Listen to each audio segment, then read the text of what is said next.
എല്ലാവർക്കും നമസ്കാരം. നമുക്ക് പവിത്രത്തിലെ വിക്രത്തിൻ്റെയും വേദയുടെയും നാളത്തെ നല്ലൊരു കഥ കേൾക്കാം. അങ്ങനെ ജോബിയും കൂട്ടിക്കൊണ്ട് ചന്ദ്രശേഖരനും ശ്രീകാന്തും വിക്രവും വേദയും താമസിക്കുന്ന ഇടുക്കി രാജാക്കാട്ടിലോട്ട് വരികയാണ്. അവിടെ വെച്ച് വിക്രത്തിനെയും വേദയും കീഴ്പ്പെടുത്താനാണ് അവർ ശ്രമിക്കുന്നത്. പക്ഷേ അവിടെ വെച്ച് വിക്രം ചന്ദ്രശേഖരൻ്റെ കഴുത്തിൽ കത്തി വെച്ചിട്ട് വേദയെയും അനിയൻകുട്ടനെയും അവിടുന്ന് രക്ഷപ്പെടുത്തുന്നു. അതിനുശേഷം വിക്രം അവിടുന്ന് രക്ഷപ്പെടുന്നിടത്താണ് നമ്മൾ ഇന്നലെ കഥ പറഞ്ഞ് അവസാനിപ്പിച്ചത്. അതിൻ്റെ കണ്ടിന്യൂഷനാണ് ഇന്ന് നമ്മൾ പറയാൻ പോകുന്നത്.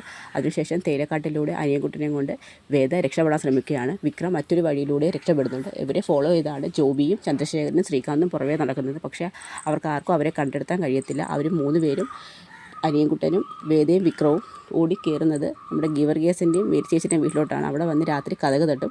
കുറേ നേരം തട്ടിയതിന് ശേഷമാണ് അവർ വാതിൽ തുറക്കുന്നത്. ഇതെന്താ നിങ്ങളെല്ലാവരും രാത്രി ഈ സമയത്ത് ഇവിടെ? ചേച്ചി ഞങ്ങൾ കാര്യം പറയാമെന്ന് പറയും. അങ്ങനെ അകത്തോട്ട് കയറി അവരടുത്ത് വിശദവിവരങ്ങളെല്ലാം പറയുന്നുണ്ട്.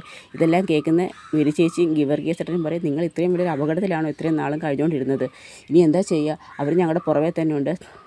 നാളെ തന്നെ ഞങ്ങൾക്ക് അനിയൻകുട്ടനെയും കൊണ്ട് നാട്ടിലോട്ട് പോയി അച്ഛനാണ് മൊഴിയെടുക്കുന്നത് എന്നുള്ള കാര്യങ്ങളൊക്കെ പറയും. ഇപ്പോൾ അനിയൻകുട്ടനെ അവിടെ കിട്ടിക്കഴിഞ്ഞാൽ അനിയൻകുട്ടനെ അവർ അപകടപ്പെടുത്തും, വിക്രത്തിനെയും കൊല്ലാൻ ശ്രമിക്കും. പിന്നെ ഒരിക്കലും വിക്രത്തിനെ കേസിൽ നിന്ന് രക്ഷപ്പെടാൻ പറ്റത്തില്ല എന്നൊക്കെയുള്ള കാര്യങ്ങൾ പറയും.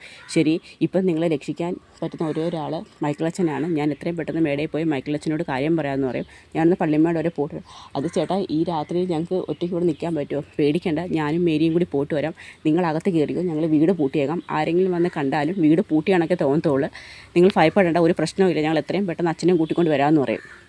അങ്ങനെ വിക്രത്തെയും വേദയും അനിയൻകുട്ടനെയും മേരി ചേച്ചിയുടെയും വീട്ടിനകത്താക്കി ലോക്കാക്കിയതിന് ശേഷം അവർ രണ്ടുപേരും കൂടി ജീപ്പ് എടുത്തുകൊണ്ട് നേരെ പള്ളിമേടയിലോട്ട് മൈക്കിളച്ഛൻ്റെ അടുത്തോട്ട് പോവുകയാണ്. ഈ സമയത്ത് അവരെ ഫോളോ ചെയ്താണ് നമ്മുടെ ജോബിയും ചന്ദ്രശേഖരനും എല്ലാം നടക്കുന്നത്. പക്ഷേ അവരെ ഒരു സ്ഥലത്തും കാണത്തില്ല.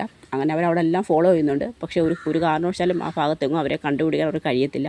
അങ്ങനെ അന്വേഷണം അങ്ങ് രാവിലെ ആകുമ്പോഴത്തേക്ക് ഒരു ചായ കുടിക്കാമെന്ന് പറഞ്ഞുകൊണ്ട് നേരെ അവിടെ ചായക്കടയിൽ വന്നിങ്ങനെ ഇരിക്കും. ആ സമയത്ത് ജോബിയെ കാണുന്നത് ചായക്കടക്കാരൻ ചോദിക്കും, എന്താ ജോബി, നിൻ്റെ കൂടെ പുതിയ ആൾക്കാരൊക്കെ?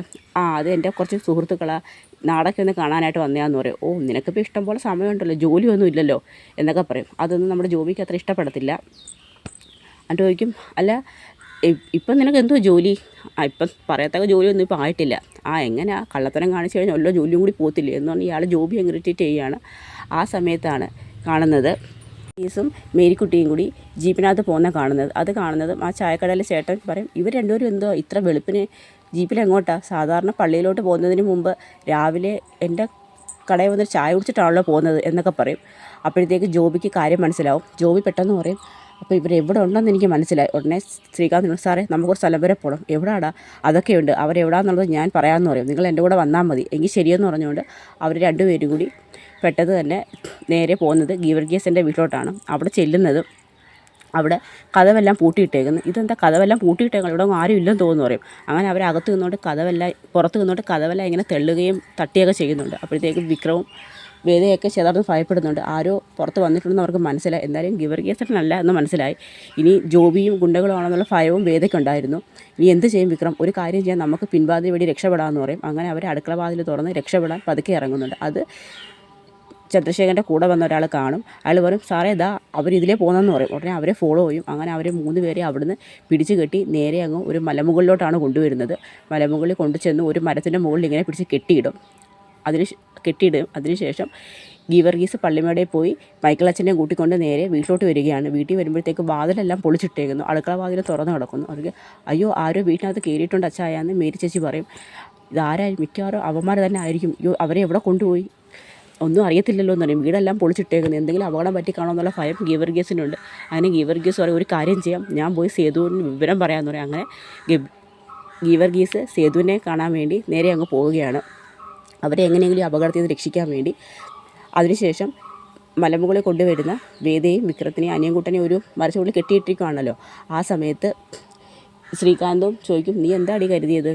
ഇവനെയും കൊണ്ട് ഒളിച്ചു വിടുവാൻ താമസിച്ചാൽ ഞങ്ങളാരും നിന്നെ കണ്ടുപിടിക്കത്തില്ലെന്നോ? ഉടനെ ചന്ദ്രശേഖരൻ പറയും, ജസ്റ്റിസ് ശങ്കരനാരായണൻ്റെ മകൾ താമസിക്കുന്ന കൊട്ടാരം ഞങ്ങൾ കണ്ടായിരുന്നു. എന്തായാലും നീ ആൾ ഭയങ്കര ബുദ്ധിമതിയാണ്. നീ എന്ത് കരുതി? ഞങ്ങളെ കേസിൽ പെടുത്താമെന്ന് കരുതിയോ? അതും ഇവനെ വെച്ചുകൊണ്ട്. ഇവൻ തന്നെയാണ് പുള്ളിക്കൻ്റെ കൊലപാതകത്തിന് കാരണം. ഇവൻ ജയിലിൽ പോവും എന്ന് പറയും. എനിക്കറിയാം ആരാണ് പുള്ളിക്കനെയും വരുണിനെയും കൊലപാതകത്തിന് കാരണമെന്നുള്ളത്. നിങ്ങളാണ് പുള്ളിക്കൻ്റെ കൊലപാതകത്തിന് കാരണം. അതിൽ നേരിൽ കണ്ട സാക്ഷിയുണ്ടെന്നൊക്കെ വേദ പറയും. ഉടനെ വിക്രം പറയും വേദയെ ഇങ്ങനെ വിളിക്കും.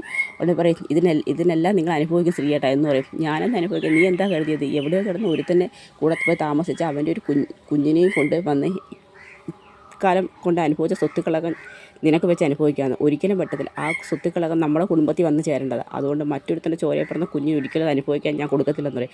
എനിക്കറിയാം നിങ്ങൾക്ക് സ്വത്തിനോട് മാത്രമാണ് ഇത്ര അത്യാർത്തി, നിങ്ങളൊരു മനുഷ്യനാണോ എന്നൊക്കെ പറയാം. അതിൽ ഞാൻ മനുഷ്യനല്ല എന്നൊക്കെ പറഞ്ഞ് വേദ അയാൾ അടിക്കുകയാണ്. ഉടനെ പറയും, എടാ വേദയൊന്നും ചെയ്യരുത്, നിനക്ക് നീ ഒരാണാണെങ്കിൽ എന്നെ കെട്ടഴിച്ച് വിടുക. ഓ കെട്ടഴിച്ച് വിട്ടിട്ട് വേണം നിനക്ക് ഇവിടുന്ന് രക്ഷപ്പെടാം അല്ലേടാ എന്നുകൊണ്ട് വിക്രത്തിനെ കെട്ടിയിട്ടങ്ങ് അടിക്കുകയാണ്. ഉടനെ വേദ കിടന്ന് കരയും. അടിക്കരുതെന്ന് പറഞ്ഞ് വേദ കിടന്ന് നിലവിളിക്കുകയാണ്. അലറടി, നീ എത്ര കിടന്ന് അലറിയാലും ഇവനെ ഇവിടുന്ന് കൊന്നിട്ടേ വിടത്തോളം എന്നൊക്കെ പറയും. അങ്ങനെ വിക്രത്തിനിട്ടങ്ങ് അടിക്കുകയാണ്. വേദ കിടന്ന് നിലവിളിക്കുകയൊക്കെ ചെയ്യും. അപ്പോൾ ശ്രീകാന്ത് ചന്ദ്രശേഖരൻ ഇങ്ങനെ സന്തോഷിച്ചിങ്ങനെ നിൽക്കുകയാണ്. ആ സമയത്താണ് നമ്മുടെ ഗീവർഗീസ് സേതുവിനെ കൂട്ടിക്കൊണ്ട് അങ്ങോട്ട് വരുന്നത്. അവിടെയാണ് നമ്മുടെ നാളത്തെ കഥ അവസാനിക്കുന്നത്. ഇനി സേതുവാണ് എല്ലാ ഗുണ്ടകളെ അടിച്ച് ശരിപ്പെടുത്തി വിക്രത്തിനും വേദയെ അവിടെ രക്ഷിക്കാൻ പോകുന്നത്. അപ്പോൾ അതിൻ്റെയൊക്കെ സംഭവബഹുലമായ വിശേഷങ്ങളുമായി നമുക്ക് നാളെ ബാക്കി കഥ കേൾക്കാം. അപ്പോൾ എല്ലാവർക്കും നല്ലൊരു ദിവസം നേരുന്നു. എല്ലാവർക്കും വീഡിയോ ഇഷ്ടമായെങ്കിൽ ഒന്ന് സബ്സ്ക്രൈബ് ചെയ്യണേ.